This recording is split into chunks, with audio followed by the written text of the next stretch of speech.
Thank you for joining me on this program titled Oh Canada. My name is Elizabeth and I work here at Mesa County Libraries. But the real reason I'm here today is because I am a very, very avid traveler. I love traveling and I love going new places. And today I'm going to take you along with me through some of the highlights of some of my trips to Canada.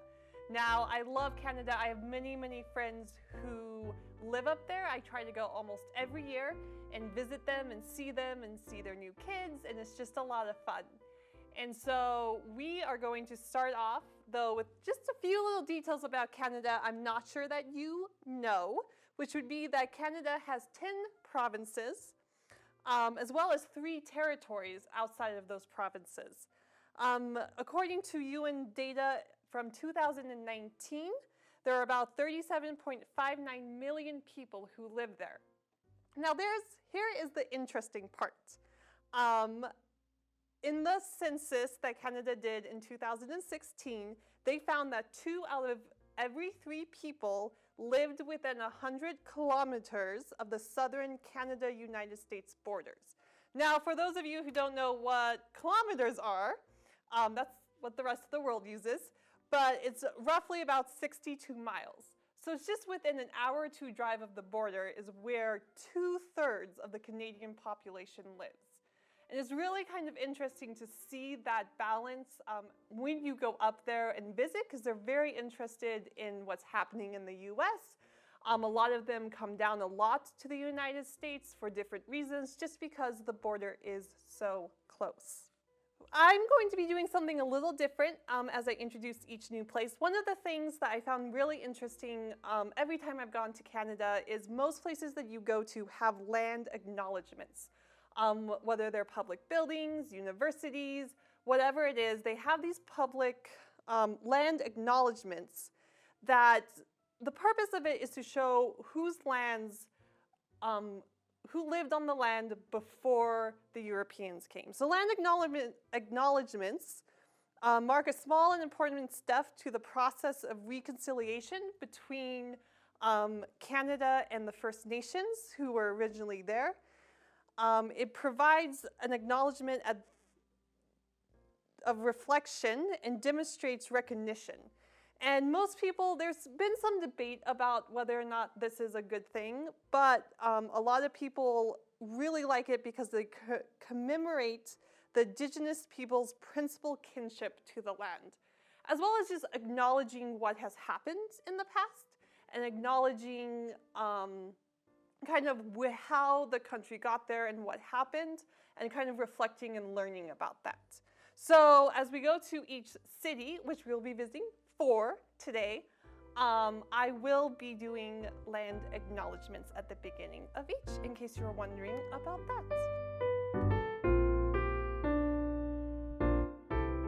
So we're going to start in Victoria. Now, Victoria is on the very western part of Canada. It's on the little island called Vancouver Island. Yes, Vancouver City is not the same place as Vancouver Island.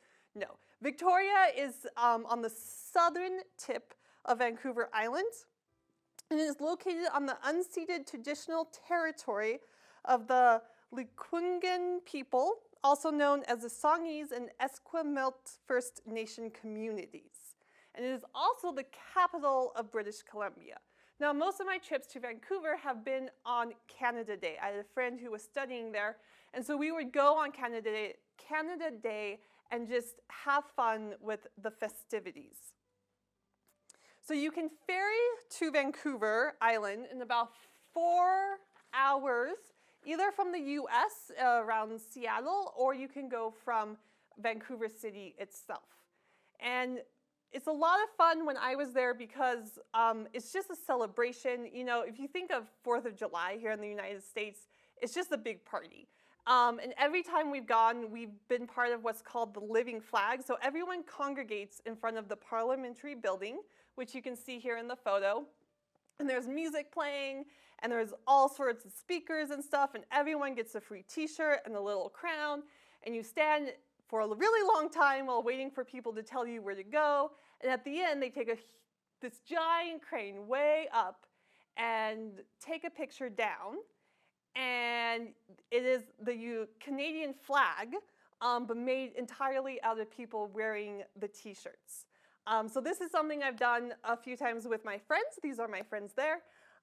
It's just kind of fun to see how other people celebrate their country and those big anniversaries. And this here is one of the markets found in Victoria. It's really near the Parliamentary Building, so it's just outside of what's called Inner Harbour, and we'll see a picture of that in a little bit. But during Canada Day, it kind of becomes a fair market, and so you just get to walk around and people are selling things, and it's just a lot of fun to talk to people, and people are usually singing all sorts of Canadian patriotic songs, which are very different from ours. I love it. It's a lot of fun to go walk down. This here is Inner Harbour. It's has this really cool boardwalk all around it, and on Canada Day, like I said, there's just vendors and tons of people selling things and tons of street food, and it's just a lot of fun to walk around and just kind of rub elbows with people. This is another picture of one of the harbors near Victoria Island. It's because it is an island, there are a lot of places that you get to see the sea and different boats and stuff like that. So right outside of Victoria is one of my favorite gardens that I've ever been to, and that's the Bouchard Gardens. The Bouchard Gardens have tons of different varieties of gardens from all over the world, and it's a lot of fun to go and kind of see the different flowers. They also have fireworks that you can go see at night. It was originally a personal private property where they started building the gardens, and there was a stone quarry kind of back that they were mining stone from, and when that ended, they made this, which is called the Sunken Garden, and just filled it with all sorts of trees and flowers, and just really made it a nice place for people to walk around. This is me and my friends again. We like to call this picture Four Musketeers plus the Asian grannies. As you see in the back there, we had some nice other tourists who waited for us to finish our picture, but they almost looked like they were trying to be a part of it. It's one of the best photo bombs I've had in one of my photos. So the Bouchard Gardens, if you go there, there's like an English garden, and there's like a rose house, and they have this pipe organ in the original house that will play. It's just, for me, it's really, really beautiful, and I really, really just enjoy walking through there and seeing everything that there is to see. My second other favorite place around Victoria is called the Hatley Castle. And if you're thinking this looks kind of familiar, it's probably because it has been used in movies. The most notable is X-Men. We jokingly call it Professor X's house. But this castle was completed in 1908, and it mainly has been used as a dormitory and mess hall for cadets and staff officers at the Royal Roads Military College. And then since then, it's been transformed into administrative support staff kind of offices for the Royal Roads University. But it's just this beautiful stone building. It was closed the day we went because, again, we were there on a holiday weekend. And so we just walked around the outside of it. But it's really you don't see many castles, I would say, especially on the western half of North America. And there were this one, and there's another castle in Toronto that I really like, that I think just has really nice architecture and really kind of builds a different vibe than what you normally get from skyscrapers and everything like that. This is one of the gardens outside of the Hatley Castle. And right behind the Hatley Castle, you can go on a long walk again to the sea because we're on an island. And from there, you can hike up and get an aerial view of Victoria City. So this is Victoria from up high, and it's really just a beautiful, fun town that I like to go to, at least on Canada Day, being the capital of British Columbia. They always have fun stuff to do. Our next city, which is Vancouver, is my favorite city in Canada. It is the one that I go to the most. It is the one that I am absolutely in love with. And I could talk to you for days and days and days and days about Vancouver. But we're just gonna go quick through some of my highlights and kind of some of the fun stuff. So this here you might recognize as the logo for the Vancouver Winter Olympics in 2010. This is actually called Inuksuk. Sorry, I do not speak any of the First Nation languages. And it is a man-made stone landmark that is used by a bunch of different people of the Arctic region who were First Nations.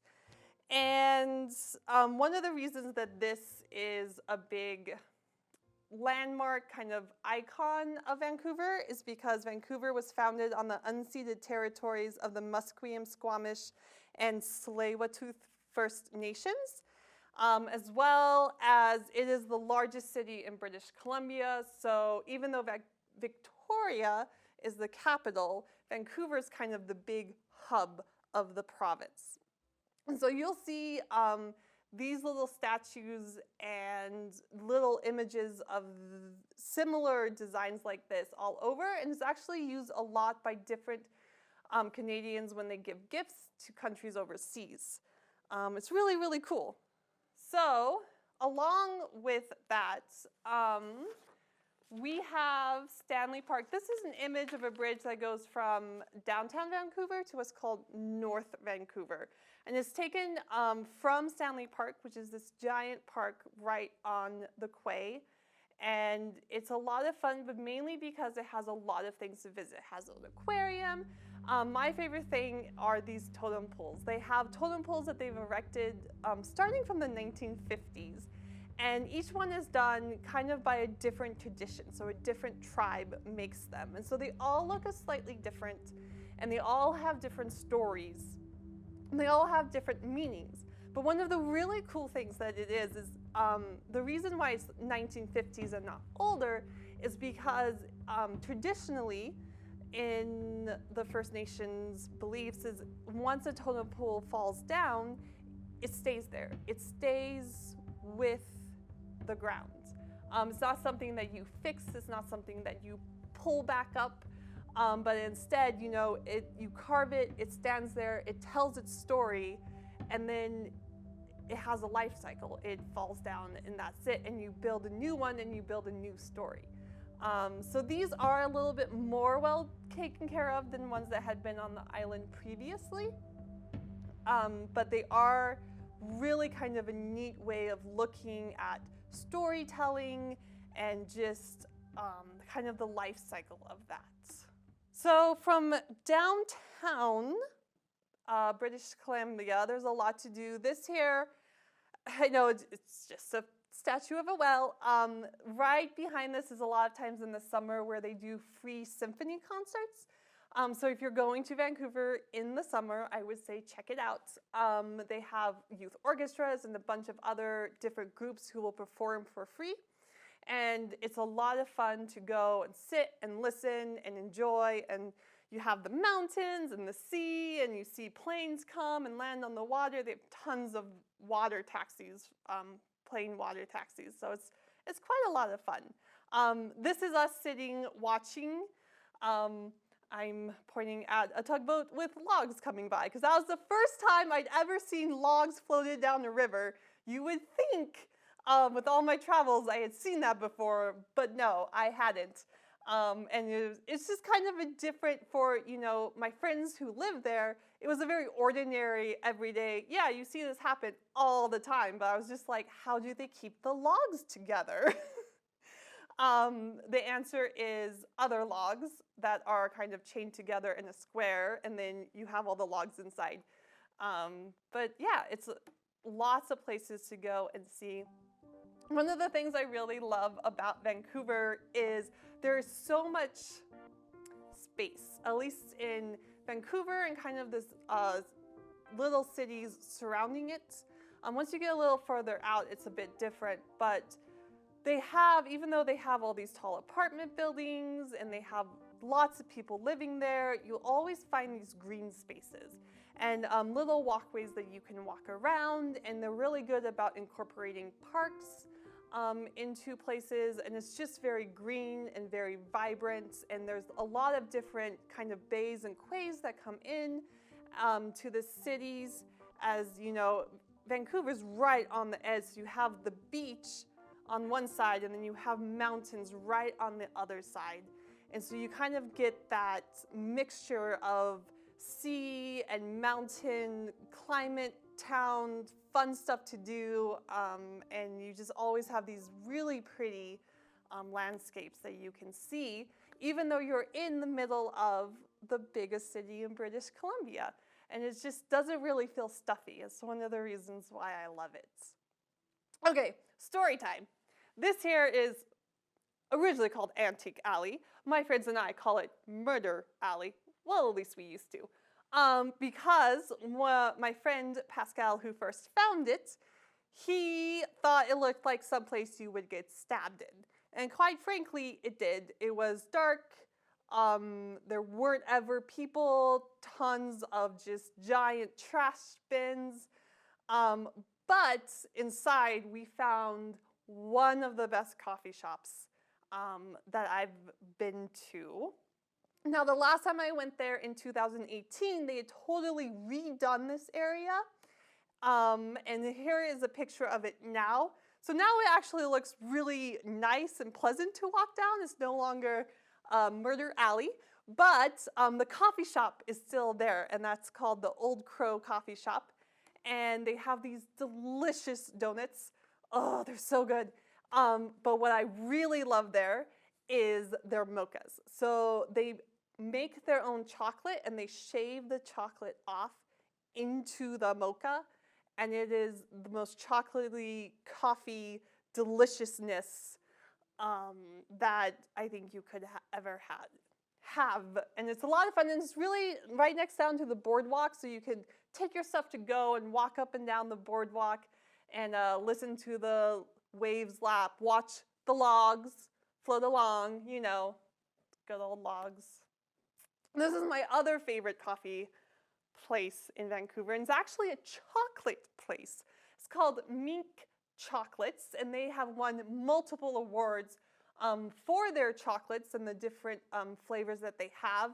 And they're very, very well quality. But if you go to one of their stores in Vancouver, you can get this. And this is, they melt their chocolate into, it's just pure melted chocolate at the bottom there. That dark part is just pure melted chocolate. And then they put a very good, rich espresso shot on top.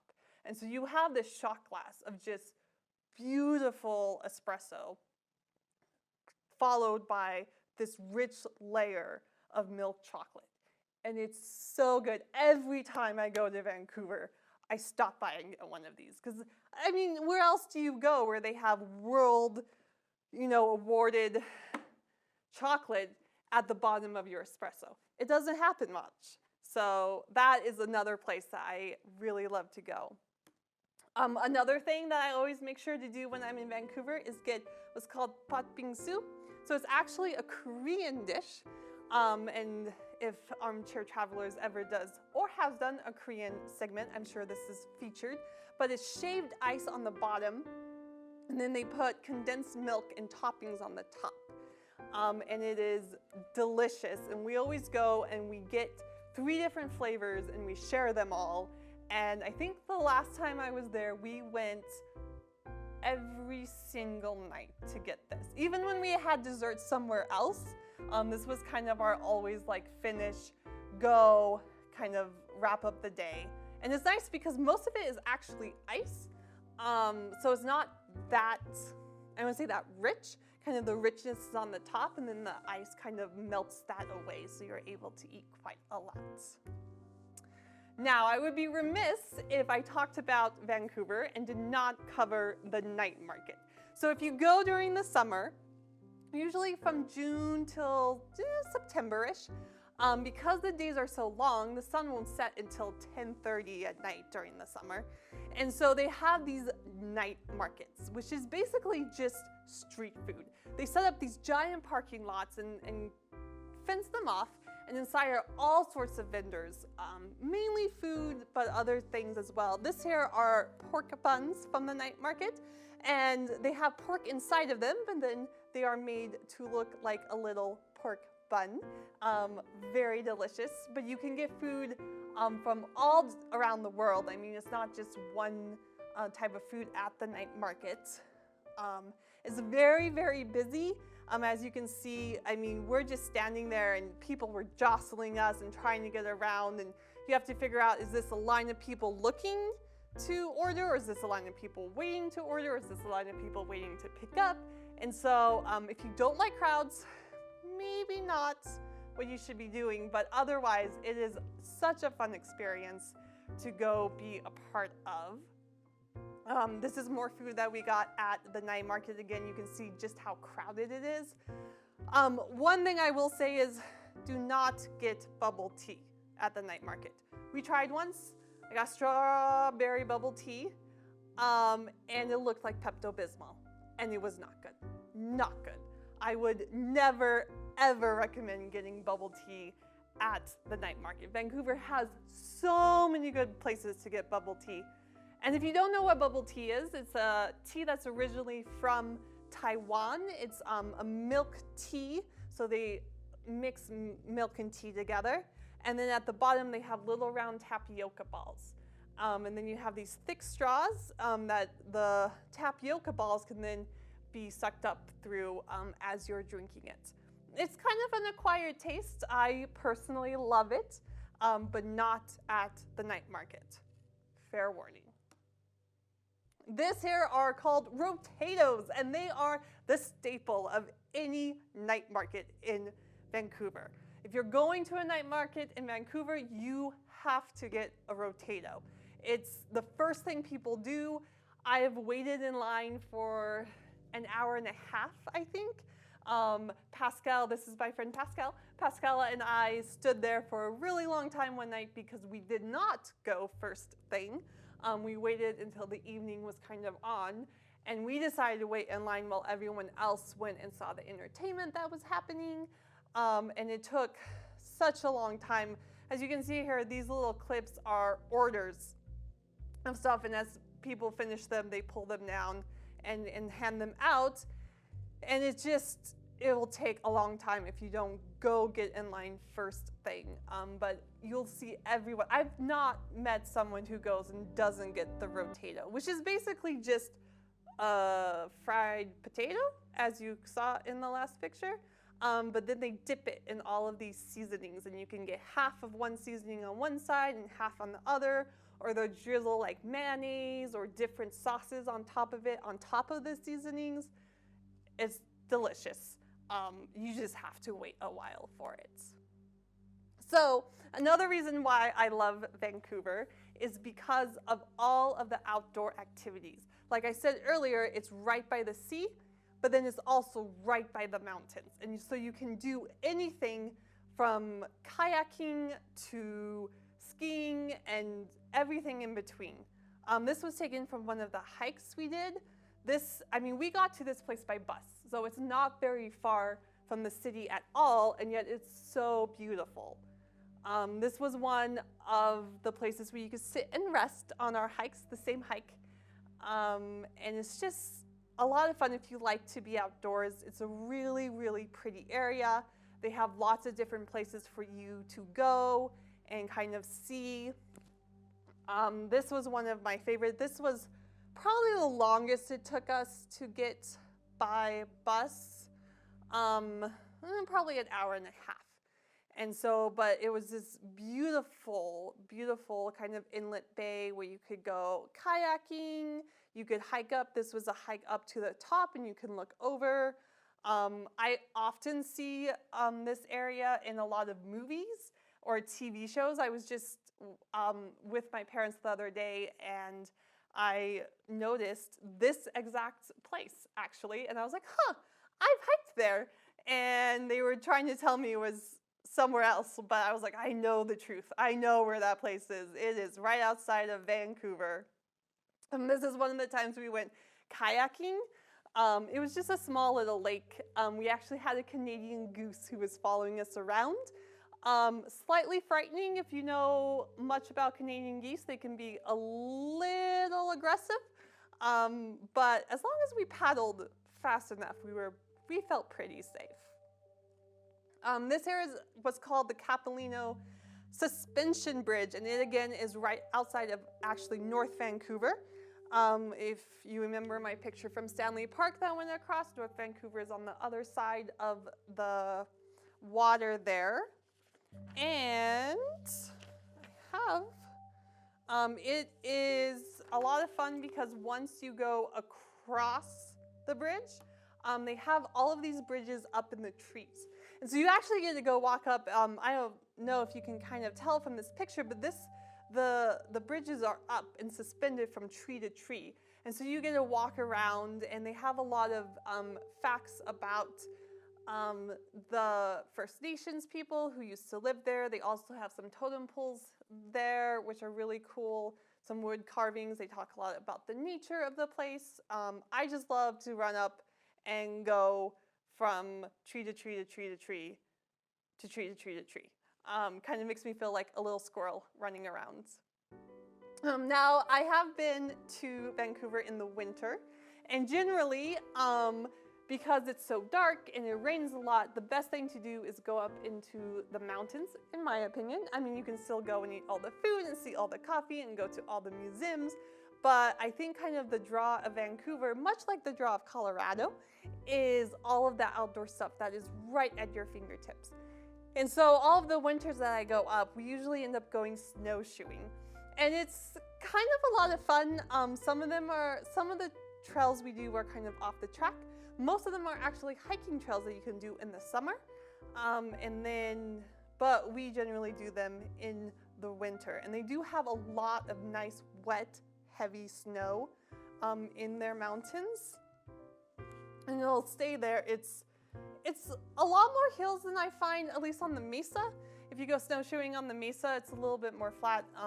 The snowshoe trails I find in Vancouver are a lot steeper. We usually go to what's called Cypress Mountain, which is, again, right outside of North Vancouver. And this here was a trail that we did. If you can look down in the very back of the picture, that's Vancouver. And so we kind of drove up to Cypress, and we ended up doing this really long trail around and up, and we could kind of look out and over to where Vancouver sits. And you can't really see it too much. You can see kind of the boats there that are coming in, but that's the Vancouver area down there. More pictures. I love snow, so any pictures of snow just make me super happy.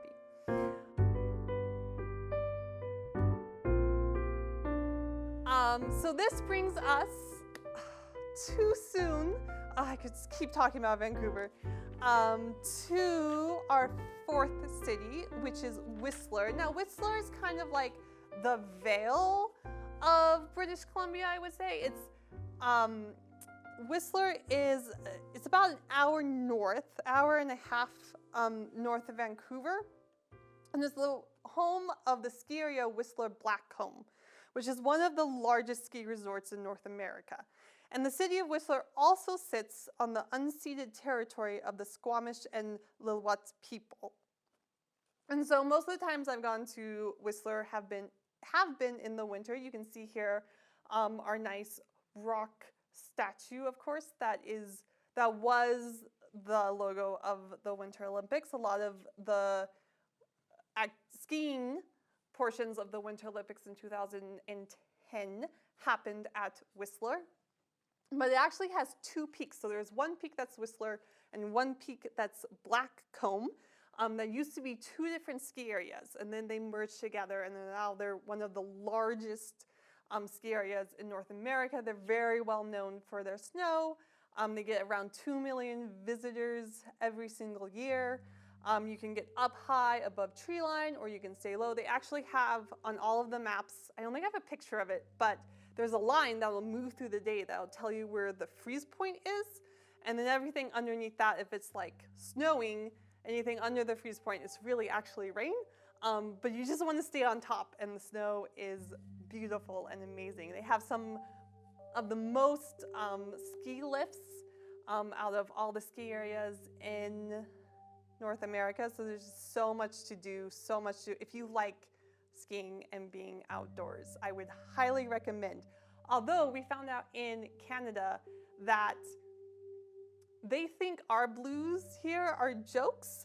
We were on a chairlift, and we were talking to someone who had skied down in Colorado, and of course we're like, well, yeah, of course, Colorado's great. Why wouldn't you ski here? And he was talking about how, oh, they just groom all their blues, and it's awful, and blues shouldn't be groomed, and they can't ski anything, and blah, blah, blah. And then we were like, oh, okay. And then we got off and skied with him and kind of left him in the dust. So Colorado represents, but if you do go up there, just know that if you're looking for a blue run, it probably will not be groomed, but it will still be wonderful snow and a lot of fun to do. Now you can go to Whistler during the summer, and I did this once, and I did it for a very specific reason, which is to go bungee jumping. There is a famous bridge, it's called the Whistler Bungee Bridge. That's it. It's the reason the bridge is there. A lot of celebrities have gone there and done bungee jumping. I know Zac Efron did bungee jumping, if you're interested in that. I only found out as I was waiting to go, there's a picture of him. I was like, oh, that's a celebrity. But it's this bridge that's just a little ways south of Whistler. Easy drive, a lot of people ride bikes between Whistler and this bridge because there's some really good mountain biking trails between there. And so you can show up, and it's over this nice little river. This is a picture of me before I jumped off of a bridge and screamed for my life. And we do have a short video here of me going. You can hear the scream. It's quite brilliant. First. All right, there it is. 5, 4, 3, 2, 1. That's not yeah, I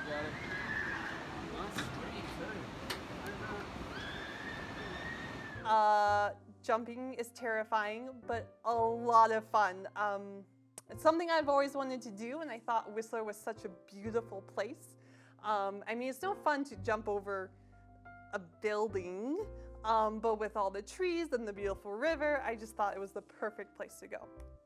And here's a little snapshot of Whistler in the summer.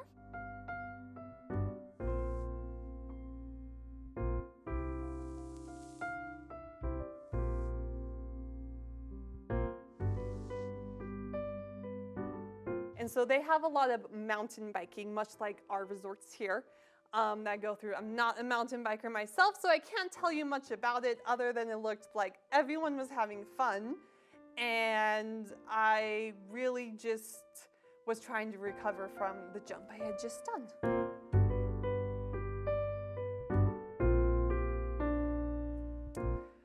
And so finally we are to our fourth city. And this one is actually not in British Columbia.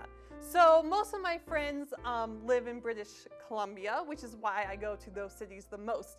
But a few years ago, I had a couple friends who moved to Toronto, and so I started visiting them in Toronto. And now Toronto is the capital of the province of Ontario. It sits on one of the Great Lakes and is a major Canadian city. It's kind of a big hub for tons of banks and I want to say tech companies. I mean, there's just a lot of places that have offices there. They have really famous movie festivals. It's a really big city in Canada. And it is also, because of that, is the most populous city in Canada. So it has more people than anywhere else. And because of that, it feels a little bit more like the big cities as we would think about them. And it's also the traditional territory of many nations throughout the years, including the Mississaugas of the Credits, who do have treaties with the Crown for the land there, even though they don't live there at the moment, which is recognized by the City of Toronto. The Anishinaabeg, the Haudenosaunee, the Chippewa, the Wendat, the Inuit, and the T. And so, Métis, sorry. I wasn't reading that, right? Missed the first one, the Inuit and the Métis.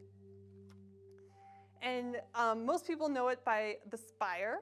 One thing I found really interesting is because Toronto is on the northwestern shore of Lake Ontario, which is one of the Great Lakes, they have all of these man-made beaches because the lake itself doesn't really have beaches.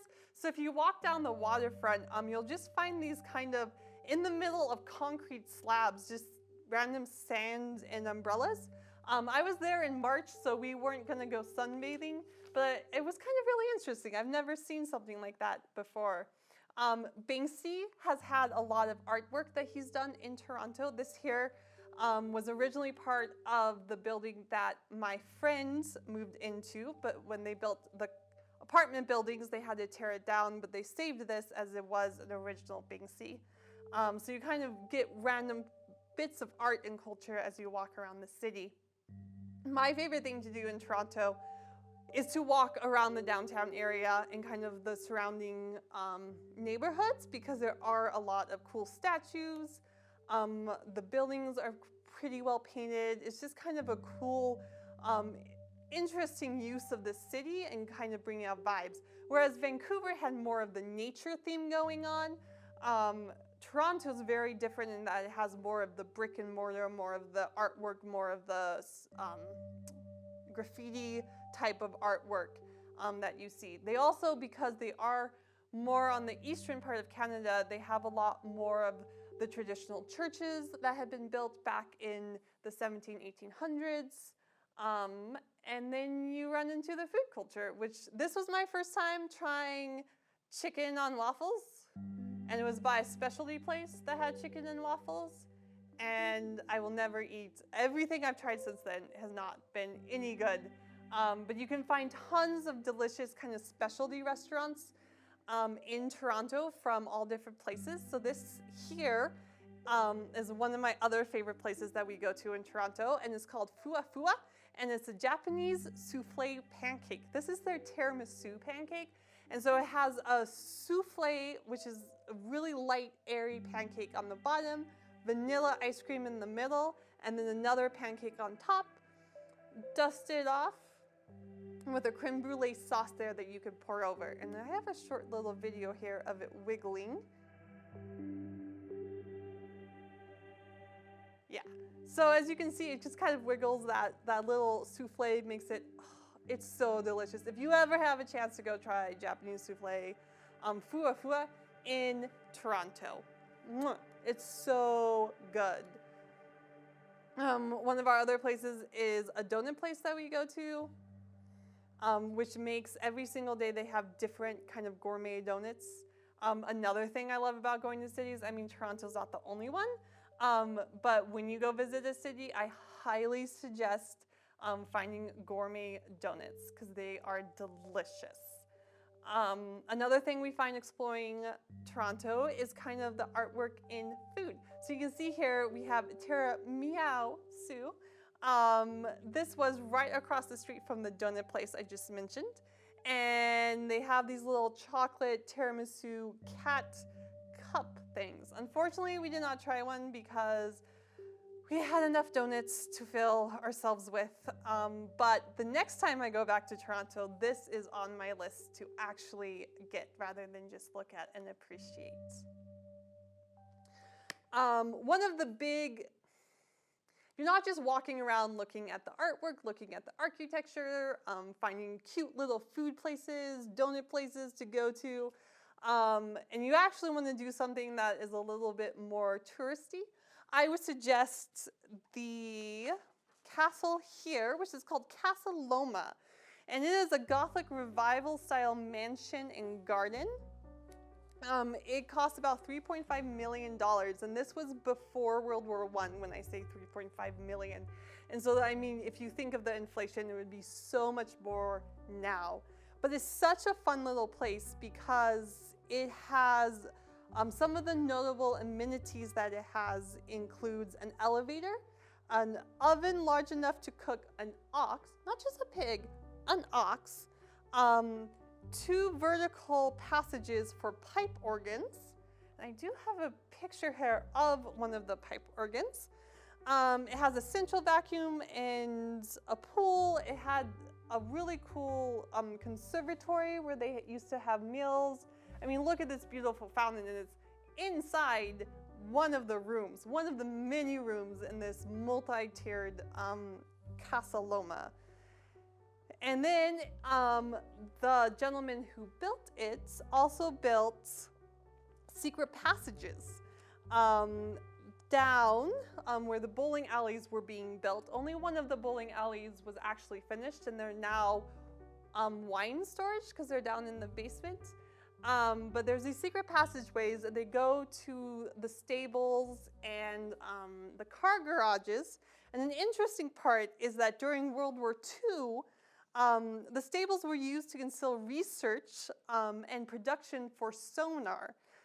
In particular, sonar devices for U-boat detection. And so they thought that this would be the best place because they had the secret passageways in and out, as well as it being right next to gardens. People could dress up as gardeners and go into the castle, into the stables, and kind of go into the castle or go down. And so they had a sign on the door that just said under repairs to keep away suspicious people. But it did have kind of a really interesting part to play in World War II and Canada's contribution to all of that. So the last place we're going to go to is outside of Toronto. You can get there by bus, and it is the famous Niagara Falls. I went there during winter, so unfortunately we could not actually ride the little boats under the falls. But it was really cool because you saw all of this ice with the Niagara Falls, and they are really pretty. I mean, you don't even have to go to Toronto to end up at Niagara Falls. But if you are in Toronto, like I said, it's just like a day's journey down and up, and I would highly recommend just spending a day down there. I'm trying to think if there's any else. I mean, Niagara Falls is Niagara Falls. Most people know it. I'm more interested in what type of little foods I can find in Toronto and what little bakeries I can find in little niches. Unfortunately, we did not find any good murder alleys in Toronto. But we did find, like I said, some good donuts and some other good food. So that was a bonus. Thank you for coming along with me through my tour of Canada. I know it was super, super, super quick, but I just find Canada to be one of those places where there's so much to do that's not just your regular tourist stops. Canada is very vibrant. They have a lot of different cultures, very multicultural in all of their cities.